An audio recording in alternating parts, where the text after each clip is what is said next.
me getting to the NBA. No, it's been good, and I can't wait for the future, and I'm going to keep getting better. Kyra Andrea Lewis Jr., born April 6, 2001.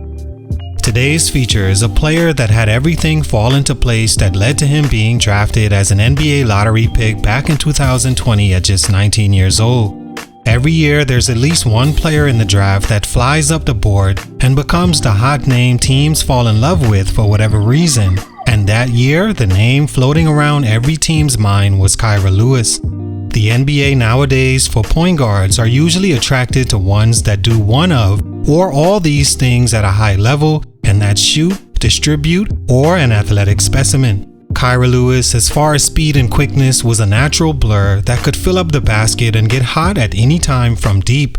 On the defensive end, his potential was also very high, averaging almost 2 steals a game at Alabama in his sophomore season. In his first 7 games for the Crimson Tide, Kyra Lewis shot nearly 50% from 3, attempting over 5 a game. In a 10-game span to end the season, he had 2 30-point games, 29, 25, and 27, using his speed to get to the rim at will. With his slender frame, speed, quickness, and explosiveness, he received a lot of comparisons to the Rookie of the Year a year before, Ja Morant, that preceded the Pelicans taking the second-year point guard 13th overall in the draft. Another lottery pick guard for Alabama following Colin Sexton that New Orleans were super excited about, who also had ties to the coaching staff since he was 6-7 years old. He once told New Orleans coach Teresa Weatherspoon, then a coach at Louisiana Tech where Kyra's female cousin played, that he wanted to play for her one day, something she brushed off as cute, but would come to fruition on draft night a little more than a decade later.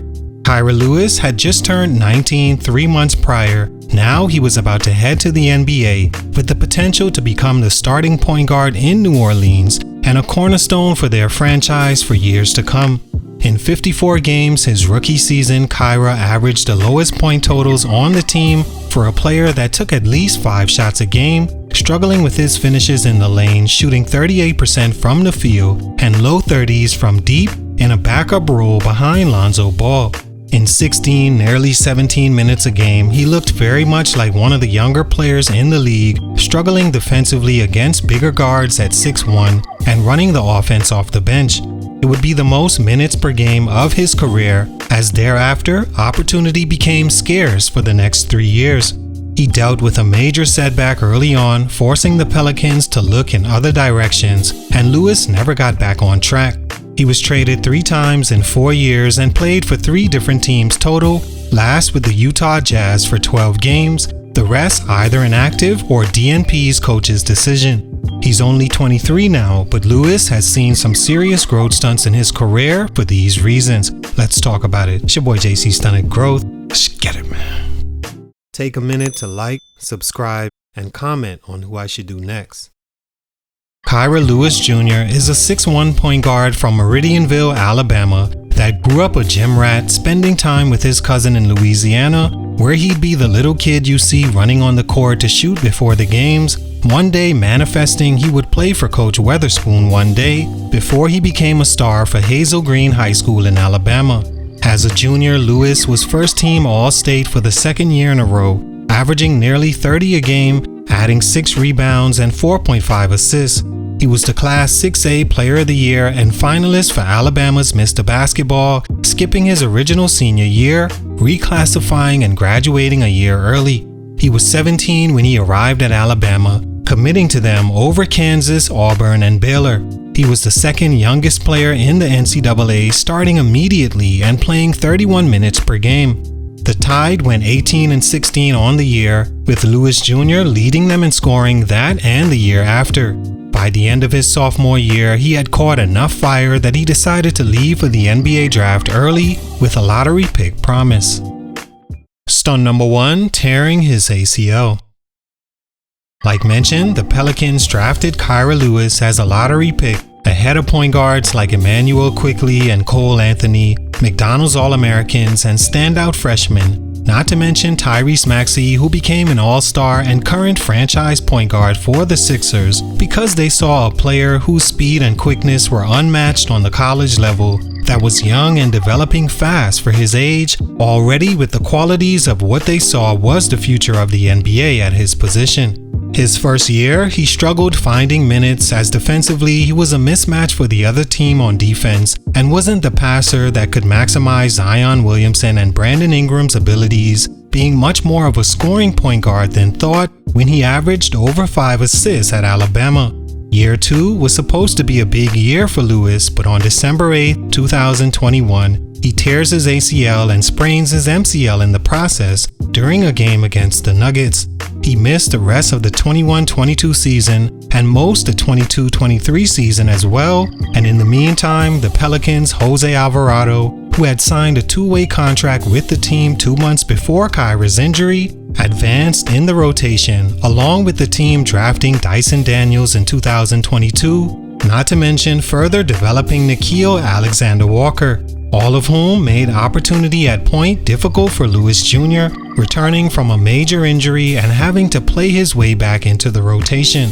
All the Pelicans point guards mentioned were developing nicely in their roles, as Lewis Jr. was slow to return to where he was as a rookie, much less being able to build on that in time to supplant those guards in front of him. After 15 games in 23-24, the Pelicans traded him to Indiana, who pushed him to Toronto, who he played just 2 minutes and 1 game for, before traded again to the Utah Jazz. Lewis Jr. was still developing when he tore his ACL, an injury that came at the wrong time. Stunt number 2, diminutive without the skills. Kira Lewis to me should have been compared more to a guy like Mike Conley Jr. instead of Ja Morant, as that's what I see his ceiling could have been in the right situations.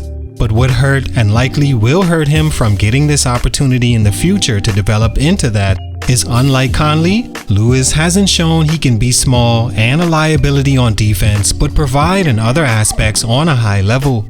As a scorer, he can get hot, but many times his points can look outside the flow of the offense, and without the right personality, teammates can resent that and not get on board with you looking at self as the first option. Mike Conley was a much better scorer in his career, getting his unselfishly all while distributing at a high level with a great assist-to-turnover ratio year in and year out. Conley also finished around the rim well for a small guard, using his floater often, a skill young hoopers should see as a must-have if you want to stay on the court, are smaller, or if you just want a longer career avoiding injury. Conley was also a great three-point shooter, playing 17 years and shooting 38% from 3 over that time. Kira struggles shooting from deep, shooting 29% from there over his 4-year career. Lewis Jr. is already a small guard who shoots first, everything else later, with an injured past and development that's been delayed because of it. Without the skills being where teams hope they'd be by now, it's looking more and more like Lewis could find himself in a different league at any time now. He's a restricted free agent next year, 23-24, a year that's make or break in my opinion for him. Stunt number 3, playing behind the 8 ball. With his injuries coinciding with being on teams that are deep with guards like the Pelicans or his current team, the Utah Jazz, Kira Lewis found himself winding up on teams full of guys at his position of point guard or shooting guard that were important pieces to their team before Lewis got there. With the Jazz, it'll be tough to get significant opportunity there, with so many at his position who became important pieces for the roster, leaving Kira playing catch-up on the team while arguably is still fighting to be back to 100% health and confidence.